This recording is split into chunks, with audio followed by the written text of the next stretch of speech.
माझे नाव आराध्या विलास काळे. मी इयत्ता 2री ड या वर्गात शिकत आहे. आज मी डॉक्टर बाबासाहेब आंबेडकर यांच्यावर थोडी माहिती सांगणार आहे.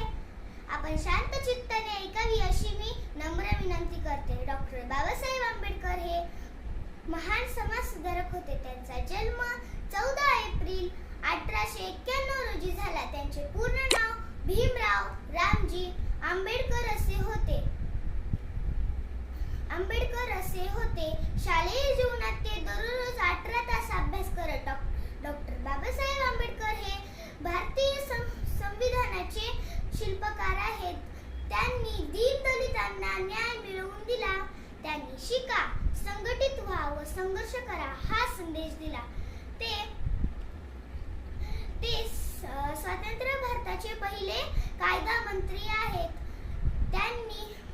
त्यांनी 6 डिसेंबर 1956 रोजी अखेरचा श्वास घेतला. त्यांचे